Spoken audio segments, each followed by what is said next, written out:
बिस्मिल्लाहिर्रहमानिर्रहीम। Cover story में भली कार आऊं आहियां इरफान महबूब। अॼु वज़ीर आज़म शहबाज शरीफ़ साहब जी सदारत हेठि नेशनल एक्शन प्लान ते अमल दरामद वारे मामले ते एपेक्स कमेटी जो इजलास थियो आहे, जंहिंमें चइनी सूबनि जे वॾे वज़ीर सां गॾोगॾु जेके फ़ौजी अख़्तियारियूं आहिनि उन्हनि बि शिरकत कई आहे। ऐं इन इजलास में टे जेके मेन ॻाल्हियूं आहिनि उहे थियूं आहिनि। हिकु त पाकिस्तान में जेका दहशतगर्दी जी ताज़ी लहर आहे, ख़ासि तौर ते अफ़गानिस्तान वारे पासे खां जेका पाकिस्तान में मुसलसिल दहशतगर्दी थिए पई ऐं कुझु ॾींहं पहिरियां पाक फ़ौज हिकिड़ो हमिलो नाकाम बि बणायो, उन जो ज़िक्र बि थियो आहे। ऐं इन ई मामले ते वरी ख़ैबर पख्तूनख्वा जे वॾे वज़ीर अली अमीन गंडापुर साहब तजवीज़ ॾिनी आहे वफ़ाक़ी हुकूमत खे, या पाण खणी चऊं त हिकिड़ो मौक़ो घुरियो आहे त अफ़गानिस्तान सां ॻाल्हियुनि जे लाइ जरगे जो ज़रियो इस्तेमालु कयो वञे ऐं इन जे लाइ ख़ैबर पख्तूनख्वा जी हुकूमत ऐं जेके क़बाइली अॻवान आहिनि उन्हनि खे मौक़ो ॾिनो वञे। गॾोगॾु डिजिटल मीडिया ते जेका पाकिस्तान ख़िलाफ़ प्रोपोगंडा हले पई, ख़ासि तौर ते 26 नवंबर खां पोइ, उन ते शहबाज शरीफ़ साहब ॻणती ज़ाहिर कई आहे ऐं उन्हनि ज़ोर भरियो आहे त इन मामले ते खे रोकण जे लाइ अमली क़दम खयां वञनि। गॾोगॾु पाकिस्तान तहरीक इंसाफ़ ते बि तनक़ीद कई आहे वज़ीर आज़म शहबाज शरीफ़, जंहिं ते पिणु अली अमीन गंडापुर साहब रद्दमल ॾिनो आहे ऐं उन्हनि चयो आहे त घटि में घटि एपेक्स कमेटी जे इजलास में शहबाज शरीफ़ साहब खे इहा तनक़ीद न करणु खपे। हा, अफ़गानिस्तान सां रिलेटेड जेको मामिलो आहे इन ते पाण ॻाल्हि ॿोल कंदासीं। असांखे टेलीफोन लाइन ते जॉइन कयो आहे अॻूणे सफ़ीर GR बलोच साहब। बलोच साहब, तव्हांजी वॾी महिरबानी साईं, तव्हां असांखे वक़्तु ॾिनो। एपेक्स कमेटी जो इजलास थियो आहे जंहिंमें ख़ैबर पख्तूनख्वा जे वॾे वज़ीर हिकिड़ी तजवीज़ ॾिनी आहे, या पाण खणी चऊं त हिकिड़ो मौक़ो घुरियो आहे वफ़ाक़ी हुकूमत खां त अफ़गानिस्तान सां जिरगे वसीले ॻाल्हियूं थियणु खपनि ऐं क़बाइली जेके अॻवान आहिनि, ख़ैबर पख्तूनख्वा जी जेका हुकूमत आहे उनखे मौक़ो ॾिनो वञे। तव्हां छा था सम्झो, अफ़गानिस्तान सां जिरगे वसीले ॻाल्हियुनि जी जेका तजवीज़ आहे उहा अमल जोगी आहे?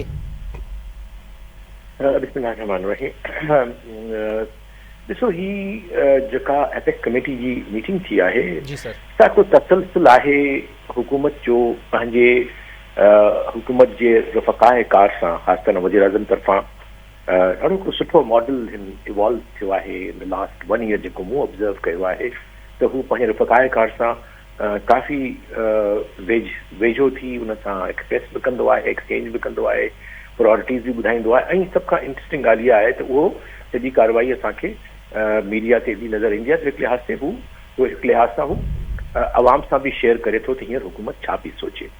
सो कंहिं हद ताईं जो कुझु चयो वियो आहे एपेक्स कमेटी में, उहो कंहिं हद ताईं पाकिस्तान जे आम आवाम जी अक्कासी करे थो जेका फीलिंग आहे। छाकाणि जो जंहिं क़िस्म सां ब्लेंडेंटली TTP पाकिस्तान जे हुदूदनि जी बरख़िलाफ़ी करे पई थी, लॉ एंड ऑर्डर खे ख़राबु करे पई थी, CPEC खे सेबोटाज करे पई थी, ऐं हिकिड़ी परवर्शन जी हिकिड़ी इवन मीडिया जेको आहे, तव्हां जेका ॻाल्हि ज़िक्र कयो उन में इन्हनि जो वॾो हथु आहे, वॾो एलिमेंट आहे, जेके under cover of our political parties who Pakistan जे ख़िलाफ़ पंहिंजे तौर ते 5th जनरेशन वॉर जो बि सिलसिलो रखनि था पिया। सो आई थिंक अफ़गानिस्तान सां असांखे जेको आहे सो बिल्कुलु चिटियूं ॻाल्हियूं करणियूं पवंदियूं, उनखे ॿुधाइणो पवंदो त तव्हांखे सोच छा आहे, तव्हां पाकिस्तान जी दोस्ती चूज़ कयो था या उहे चंद हज़ार जेके माण्हू ताकी तव्हां जेके हिकिड़े नॉन स्टेट एक्टर आहिनि उनखे तव्हां चूज़ करणो आहे। त आई थिंक मां कम अज़ कम as a student of political science मां सम्झां थो त वक़्तु अची चुको आहे त असांखे बिल्कुलु प्रॉपर चॉइस ॾियणु घुरिजे अफ़गानिस्तान खे त हू कंहिं तरफ़ वञणु चाहिनि था। हाणे हिन में का अभाम न रहणु घुरिजे त असां सां बि दोस्ती हुननि खे बि जॻह ॾियणी आहे। No, this will not work and we can see through the game. सभ खां वॾी ॻाल्हि आहे पाकिस्तान खे इहो ॿुधाइणु घुरिजे त असां इहा ॻाल्हि ॾिसूं पिया था, असां वटि एविडेंस आहे त तव्हां इहो चओ त असांजी अफ़गान जेका सरज़मीन आहे सा कोन थी पे इस्तेमालु थिए पाकिस्तान जे ख़िलाफ़, या असांजो को वक़्तु कोन थो हले। तो इहे ॿई ॻाल्हियूं ग़लति आहिनि। लिहाज़ा आई थिंक जेको बिल्कुलु सिधो साओं ऐं बिल्कुलु हिकिड़ो क्लियर अनएम्बिगुअस जेको मैसेज जो आहे अफ़गानिस्तान मां, सो बिल्कुलु दुरुस्त आहे। ऐं आई थिंक उहो पाकिस्तान जे अवाम जी हिकु लिहाज़ सां जज़्बात जी ऐं रिएक्शन जी अक्कासी करे थो। KP जे वॾे वज़ीर साईं जेको चयो आहे त अफ़गानिस्तान सां जिरगे वसीले ॻाल्हियूं थियणु खपनि ऐं इन लाइ KP हुकूमत खे मौक़ो ॾिनो वञे, वफ़ाक़ी हुकूमत न पर सूबाई हुकूमत खे, इन तजवीज़ खे कीअं था ॾिसो? इहा क़ाबिले अमल आहे, ईअं थियणु खपे या इहो बहितर ऑप्शन रहंदो? ॾिसो, जेको ट्राइबल बेल्ट आहे जंहिंमें अफ़गानिस्तान ऐं पाकिस्तान जा जेके ट्राइबल एरिया आहिनि उन्हनि में जरगनि जी हिकिड़ी ज़रूरु अहमियत आहे, उन्हनि जो हिकिड़ो आवाज़ आहे, उन्हनि जो जो कुझु हिकिड़ी मॉरल उन्हनि जो वेट बि आहे, को शक न आहे हिन में, सोशल वेट आहे उन्हनि जो। सो जॾहिं त असां सरकारी ॻाल्हियूं था कयूं सरकार जे लेवल ते या मिलिट्री जे लेवल ते, जेकॾहिं जेके जरगा सिस्टम जेकॾहिं को हेल्प करे सघे थो पाकिस्तान खे ऐं अफ़गानिस्तान खे वेझो अचण में, ग़लतफ़हमियूं दूर करण में, ऐं ख़ासि तरह सां TTP खे उतां जेको आहे सो बेदख़ल करण में, उन्हनि खे इनइफेक्टिव करण में, सो मुंहिंजे ख़्याल आहे उहो को हिन में को हार्म कोन्हे को, लेकिन छा आहे त सभु स्टेक होल्डर गॾिजी फ़ैसिलो कनि, मिनिमम एजेंडा जेको असांजो नेशनल आहे वतन जे लाइ, पाकिस्तान जे लाइ, मुल्क जे लाइ, उन्हनि जो उनखे अॻियां वधाइनि, पोइ केरु बि अॻियां अचे, त फ़र्क़ु कोन थो पए सूबाई हुकूमत करे या मर्कज़ी हुकूमत करे। जी अच्छा बलोच साहब, अफ़गानिस्तान सां मामला निबेरण जे लाइ असां वटि ॿिया कहिड़ा कहिड़ा ऑप्शन आहिनि जिन ते असां फौरी तौर ते अमल करे सघूं था या उन्हनि खे अवेल करे सघूं था? ॾिसो ॿई अप्रोचिस हूंदियूं आहिनि। सभ खां बहितर अप्रोच त ऑफकोर्स नेगोसिएशन वारी आहे। इहे जेके सियासी पंहिंजा समाजी जरगा आहिनि उहो त हेल्प करे सघनि था, लेकिन I think government to government level कहिड़ो वेंदो, चाहे असां पूरी दुनिया जेका असां उन हुकूमत खे नथी मञे, काबुल में जेका हुकूमत आहे, लेकिन हिकिड़ी हुकूमत त ज़रूरु आहे न, डिफेक्टो हुकूमत आहे। सो आई थिंक पाकिस्तान खे उन हुकूमत जा जेके बि सरबराह आहिनि, जेको बि जंहिंखे पोर्टफोलियो आहे सिक्योरिटी जो, उनजे, बल्कि मां थोरो तव्हांजे इन प्रोग्राम जे हिसाब सां चवंदुसि त अञा ताईं जेके आहिनि सिर्फ़ु वज़ीरनि ते रहिया आहिनि असांजा जेके अप्रोचिस। आई थिंक टाइम अची वियो आहे त शायदि जेका अफ़गानिस्तान जी सभ खां हाईएस्ट जेका हिननि जो रहबर आहे, उन ताईं कंहिं तरह सां डायरेक्टली का बि असांजी शख्सियत में वज़ीर आज़म थी सघे थो, प्रेसिडेंट थी सघे थो। आसिफ ज़रदारी साहिबु हिकिड़ो तमामु हिकिड़ो ट्राइबल कल्चर खे सुञाणे थो, खे सम्झे थो, रिकन्सिलेशन जो बि बादशाह आहे। त ख़बर न छो मूंखे कॾहिं लॻंदो आहे शायदि वक़्तु अची वियो आहे त ज़रदारी साहिबु अॻियां वधी अफ़गानिस्तान जे जेका जो रहबर आहे उन सां ॻाल्हि करे, ऐं इन में ॿिन्ही मुल्कनि जी हिकिड़ी भलाई आहे। ऐं हिकिड़ो तमामु जेकॾहिं इन इंटरवेंशन सां ज़रदारी साहिब जे इहो जेकॾहिं अफ़गान जो मामिलो या TTP जो मसइलो असांजो हल थी थो वञे, त आई थिंक वॾी कंट्रीब्यूशन थींदी उन्हनि जी एज़ ए सरबराह मुमलिकत। ठीकु। अच्छा बलोच साहिबु, पाकिस्तान पाड़ेसिरी मुल्क हुअण जे नाते अफ़गानिस्तान जो वेल विशर रहियो आहे। दोहा मुआहिदो जेको थियो उन में बि पाकिस्तान अॻुरो रहियो। त हाणे अहिड़े क़िस्म जूं जेके सरगर्मियूं थियनि पियूं अफ़गानिस्तान में पाकिस्तान खे नुक़सानु पहुचाइण जे लाइ या पाकिस्तान में दहशतगर्दी पखेड़ण जे लाइ, इहे सभ खां पहिरियां त सम्झणु चाहींदासीं त छो थी रहियूं आहिनि ऐं इन जे पुठियां कहिड़ा मक़सद थी सघनि था? ॾिसो, हिन जा जेके असबाब ते वञासीं वेंदासीं त तमामु वॾो प्रोग्राम थी वेंदो, लेकिन बज़ाहिर तालिबान जेके आहिनि से हिकु त कुझु बेवस बि आहिनि, छाकाणि जो उन्हनि खे इन्हनि नॉन स्टेट एक्टर्स जी एज़ ए इंश्योरेंस ज़रूरत रहंदी, हू इहो सम्झनि था। थी सघे थो पियो छाकाणि दुनिया में कंहिं बि उन्हनि खे मञियो न आहे हिकिड़ो तव्हां डिजोर जेको आहे या कानूनी तव्हांजी हुकूमत आहे, त हर वक़्तु इनखे इहो ज़रूरु ख़तरो रहे थो त वरी के दुनिया जी का कोलिशन हले ऐं अची इन्हनि खे कढण जी कोशिशि करे त हू जेको आहे सो इन्हनि खे इन्हनि नॉन स्टेट एक्टर्स खे करे सघे इस्तेमालु। ॿियो जेके एनालिस्ट इशारो था कनि पिया, काफ़ी सारा जिन रिसर्च बि कई आहे, त शायदि तालिबान खे दाइश खां ISIS खां वॾो ख़तरो आहे।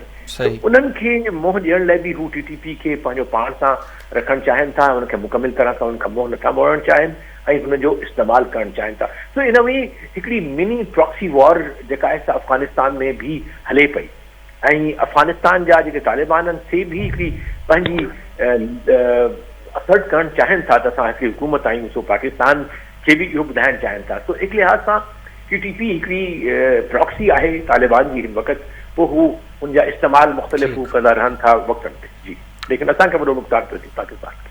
ठीकु आहे। जी बलोच साहिबु, तव्हांजी वॾी महिरबानी, तव्हां असांखे वक़्तु ॾिनो। एपेक्स कमेटी में सियासी मामलनि ते बि पाण ॾिसूं था ॻाल्हि ॿोल्हि थी आहे, ख़ासि तौर ते 26 नवंबर खां पोइ वारी जेका सूरत हाल थी, हिकु त वज़ीर आज़म शहबाज शरीफ़ साहब 26 नवंबर ते जेके वाक़िया पेश आया उन्हनि ते तनक़ीद कई आहे, PTI ते तनक़ीद कई आहे। गॾोगॾु 26 नवंबर खां पोइ जेका पाकिस्तान जे ख़िलाफ़ु हिकिड़ी प्रोपोगंडा शुरू थी वई आहे डिजिटल मीडिया ते, उन ते बि ॻणती ज़ाहिर कई आहे ऐं वज़ीर आज़म ज़ोर भरियो आहे त इन्हनि मामलनि खे रोकण जे लाइ क़दम खयां वञनि। इन ते ई वरी पाण ॻाल्हि ॿोल कंदासीं सीनियर तज़िया निगार नदीम रज़ा साहब। नदीम साहब, बहुत शुक्रिया सर, आपने हमें वक्त दिया। आज अपेक्स कमेटी का इजलास हुआ है और ये apex committee national action plan पे अमल दरामद के मुतालिक बनी हुई थी।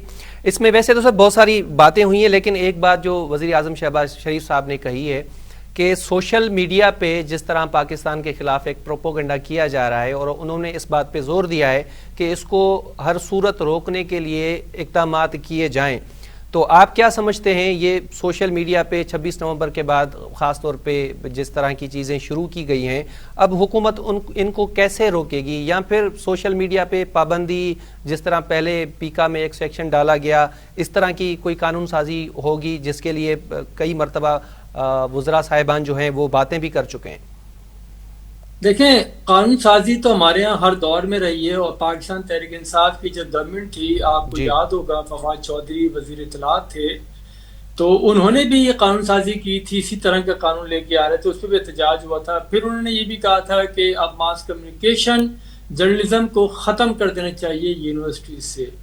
तो बहरहाल ये पॉलिसियाँ तो यहाँ से भी आती हैं, वो उस तरह से इनको आगे लेके चलना पड़ता है। लेकिन बात ये है कि जब आपका बयानिया ताकतवर नहीं होगा तो जो दूसरा बयानिया है वो ऑटोमेटिकली वो मजबूत हो जाएगा, तवाना हो जाएगा और लोगों को अपनी तरफ राग़िब कर लेगा। क्योंकि देखें, जो भी चीज़ है बुराई बहुत तेजी से फैलती है बनिस्बत अच्छाई के।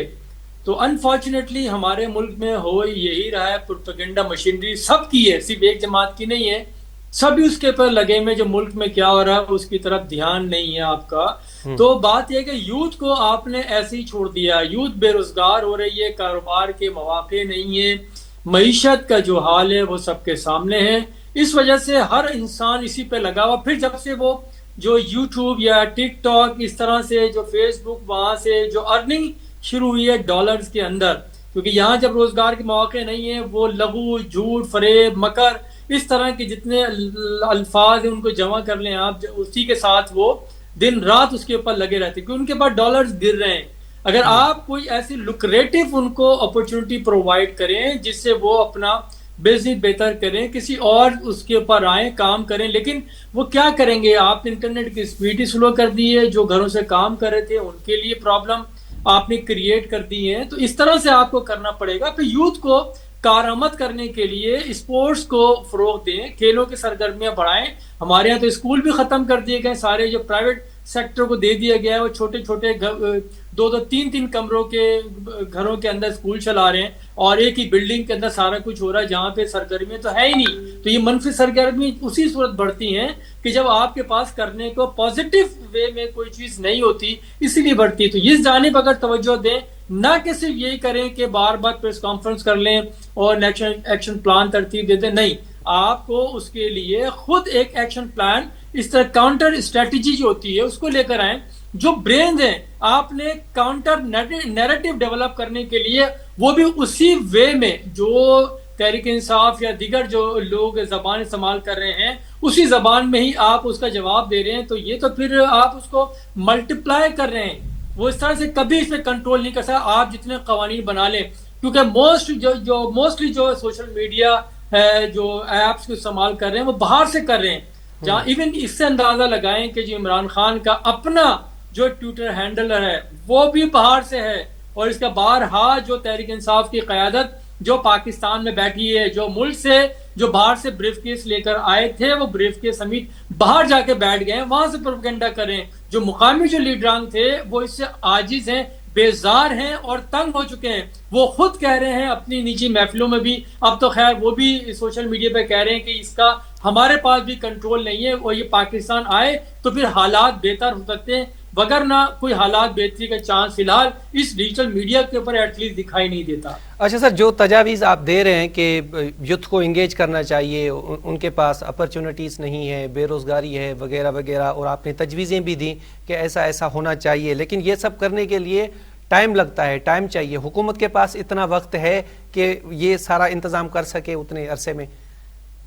دیکھیں ٹائم تو نہ آپ کے پاس ہے نہ میرے پاس ہے، کیا پتا ہمیں اگلے لمحے کا، یہ تو زندگی ہے. لیکن جب آپ اقتدار میں بیٹھے ہیں، ایک لمحہ وہ بھی امانت ہے قوم کا. صحیح. کیونکہ آپ ووٹوں سے آئے ہیں، وہ چھوڑ دیں کہ فارم 47 ہے یا 45 ہے، وٹ ایور، وہ چھوڑ دیں آپ. لیکن اتنا جو ٹائم گزار دیا، آپ تقریباً دیکھیں آپ کیا 1 سال ہونے کو ہے، 1 مہینہ ہی رہ گیا، صرف 11 مہینے آپ کے تقریباً ہو چکے ہیں. اور آپ نے سوائے کیا کیا، اگر 11 مہینے کو بھی یوٹیلائز صحیح طرح سے کر لیتے تو صورت بہتر ہو سکتی ہے. لیکن دیکھیں ایک لمحہ میں نے جیسے کہا کہ وہ بھی قیمتی ہے. اگر آپ کی نیت ہے، اگر آپ بہتری کا کچھ لانا چاہتے سوسائٹی کے اندر اور یوتھ کو انگیج کرنا چاہتے ہیں تو آپ سب کچھ کر سکتے ہیں. آپ یہ بھی تو ٹائم ضائع کریں. آپ جاپان کی مثال تو دے رہے ہیں کہ وہاں پہ ایک فیکٹری کے اندر جاتے ہیں، وہاں پہ کر رہے ہیں تو وہ پروٹیسٹ کر رہے ہیں اور کام بھی کر رہے ہیں. تو بھائی آپ یہاں پہ لوگ دھرنے دیتے ہیں، کیوں دیتے ہیں دھرنے؟ یہاں 3 مہینے سے لوگ دھرنے دے رہے ہوتے ہیں، ان کے آپ سنتے نہیں ہو. تو یہ کیا چیز ہے؟ یہ دوہرا معیار ہے یہ. کیونکہ ہم جو چاہتے ہیں وہ بس ہم کر رہے ہیں، جو نہیں چاہتے، جو ایکچوئل جو عوام چاہتے ہیں وہ ہم نہیں چاہتے حکمران کہ اس کو کیا جائے. تو اسی وجہ سے یہ انتشار، خلفشار اور یہ ساری چیزیں معاشرے کے اندر پنپ رہی ہیں. تو بہرحال ایک ول ہونی چاہیے، ول اور دوسری کیا، اونرشپ. ہمارے یہاں جو اونرشپ کا انتہائی فقدان ہے. صرف اونرشپ ہوتی ہے اپنی سیٹ کی حد تک کہ اس کو ہم پکڑ لیں. کیونکہ دیکھیں باتیں بہت سی آ رہی ہیں، اس میں جانا بیکار ہے کہ کون وزارت عظمیٰ کے لیے بے چین تھا کتنے عرصے سے، ٹھیک ہے، اب اس کے لیے دوسرے بھی اس کے چکر میں لگے ہوئے. تو یہ صرف اپنا گیم کھیل رہے ہیں، اس کے علاوہ نتھنگ ہے. آپ دیکھیں نا ایک رات کے اندر پارلیمنٹ کے اندر چند گھنٹوں کے اندر کئی قراردادیں منظور کر لی جاتی ہیں، کئی آئین سازی ہو جاتی ہے. تو یہ کام کتنا مشکل تھوڑی ہے. آپ لیپ ٹاپ مفت میں آپ بانٹتے رہے، وہ کہاں گئے، کیا کیا اس کے ساتھ؟ تو یہ چیزیں آپ کو درست سمت میں لے کے جانا ہوگا. پہلے تو بات یہ ہے کہ اپنا ویژن کلیئر کریں. یہ چاہتے کیا ہیں؟ کیا صرف یہی ہے، یہی چاہتے ہیں، یا عوام کو انگیج کرنا چاہتے ہیں؟ کہ جو لوگ ہیں وہ بھی تو انہوں نے، جو یوتھ ہے اس میں سے کافی لوگوں کو انہوں نے انگیج تو کیا ہوا ہے نا. جو اپنا جو media house, digital media house بنائے ہوئے پارٹیوں نے، وہ بھی تو برین استعمال کر رہے ہیں نا وہاں پہ. ان کو لے کے نیگیٹیوٹی میں لے کے جا رہے ہیں صرف اپنی پارٹی کو پروپیگیٹ کرنے کے لیے. اگر اسی کو صحیح درست سمت میں استعمال کر لیں تو ملک بھی ترقی کرے گا. جو ڈالر آج وہ انڈیویجول وے میں جو غلط کام کر کے کما رہے ہیں وہ بہتر کام کمائیں گے تو زر مبادلہ مزید ملٹیپلائی بھی ہوگا. تو لیکن نیت اپنی باندھ لیں. آپ جیسے نماز کے لیے نیت باندھتے ہیں نا، آپ وضو کرنے کے بعد بس نیت کر لیں ایک دفعہ، سب معاملہ سیدھا ہو جائے گا. اچھا ندیم صاحب، اجلاس میں وزیر اعظم شہباز شریف صاحب نے 26 نومبر کو لے کے پی ٹی آئی پہ بھی کڑی تنقید کی ہے. اس معاملے پہ کے پی کے سی ایم علی امین گنڈاپور صاحب نے کر کے احتجاج تو نہیں کیا، لیکن انہوں نے احتجاج ضرور ریکارڈ کروایا ہے اور انہوں نے کہا ہے کہ وزیر اعظم صاحب کو کم سے کم اپیکس کمیٹی کے اجلاس میں ایسا نہیں کہنا چاہیے تھا. آپ ان کی اس اسٹیٹمنٹ کو کیسے دیکھتے ہیں، یا فی الحال پہ ہی گزارا کرنا چاہیے تھا؟ دیکھیں یہ اب کیا بولیں. اب آپ کی جو اپیکس کمیٹی ہے، ٹھیک ہے، اپیکس مطلب اعلیٰ، ٹھیک ہے نا، ایک درجات ہیں نا، ہر اجلاس کے درجات ہیں. ہم ایک کہتے ہیں کہ اجلاس ہوا، ٹھیک ہے، پھر ہم کہتے ہیں اعلیٰ سطح اجلاس ہوا، اور اس کے اوپر پھر آ گیا اعلیٰ ڈبل اعلیٰ سطح اجلاس نا، اپیکس کمیٹی کا اجلاس ہے. یعنی کہ یہاں پہ مذاق تو نہیں ہے ہو رہا نا. ملک کے لیے جو ہو رہا ہے، پاکستان کے در اندازی جو ہو رہی ہے، دہشت گردی، انتہا پسندی، جو سیکورٹی فورسز پہ حملے ہو رہے ہیں، شہریوں پہ حملے ہو رہے ہیں، اس پر سنجیدگی سے اس پہ غور کیا جا رہا ہے، اس سے اسٹریٹجی طے کی جا رہی ہے. وہاں پہ اس طرح کی باتیں ہوں گی تو مذاق تم خود اپنے اڑواتے ہیں. اگر لوگ سوشل میڈیا پہ مذاق اڑا رہے ہیں، جیسے کہ آج دیکھیں کچھ اور جو ٹرک ڈرائیور تھے وہ احتجاج کر رہے تھے، اس طرح سے کر کے کھڑے ہوئے ہیں، تو یہ کیا ہے؟ یہ آپ خود ڈھول لوگوں کے حوالے کرتے ہیں کہ بجاتے رہیں آپ. تو آپ کو اتنا بھی وہ نہیں، آپ تقریر کیا کر رہے ہیں؟ خدا کے لیے سیریس ہو جائیں. آپ کا کبھی کوئی فیض بنتا ہے، کبھی کوئی کچھ بن رہا ہے. اس طرح فیض کی میں بات کر رہا ہوں، دوسرے شاعر بھی ہمارے یہاں ہیں. تو اس طرح کی باتیں اگر ہو رہی ہوتی ہیں تو پھر معاملہ اس طرح سے آگے نہیں بڑھے گا. جو آپ کے سامنے کہ لوگ احتجاج کرتے ہیں، اپنے آپ کو جلا لیتے ہیں، آپ لیکن توجہ نہیں دیتے, اوپر توجہ دیں گے. اور وہی جو کے پی کے وزیر اعلیٰ جس کی بات کریں, ان کے اپنے صوبے میں دیکھ لیں آپ کیا ہو رہا ہے. صحیح, سرحد محفوظ نہیں ہے, وہاں پہ بار بار درندازی ہو رہی ہے. پھر آپ کو کرم کا دیکھ لیں آپ, وہ وفاق کے اوپر نگاہیں لگائے بیٹھے تھے اور پھر وہ جرگے کے اوپر چھوڑ دیا معاملہ. تو بہرحال سنجیدگی کسی بھی کوریڈور میں آپ کو دکھائی نہیں دیتی. اسی لیے پاکستان کا یہ حشر ہے, اور لوگ جو آپ کا جو برین ڈرین ہو رہا ہے, تو یہ المیہ ہے.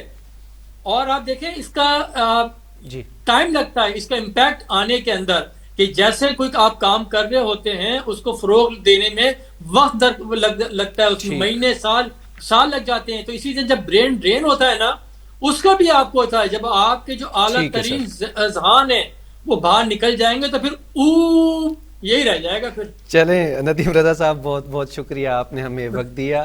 ناظرین, اتنے کور اسٹوری میں ننढी साई जो वक़्तु थियो आहे. पाण ब्रेक वठूं था ऐं ब्रेक खां पोइ पाण वापसि ईंदासीं त हुकूमत ऐं अपोज़िशन विच में जेको ॻाल्हियुनि वारो मामिलो आहे इन ते ॻाल्हि ॿोल कंदासीं. ऐं गॾोगॾु 9 मई केसनि में 19 जवाबदारनि खे गुज़िरियल ॾींहं जेका सज़ा माफ़ कई वई उन ते हुकूमत जो रद्द अमल आहे उन ते ॻाल्हि ॿोल कंदासीं, पर नंढड़ी साई खां पोइ.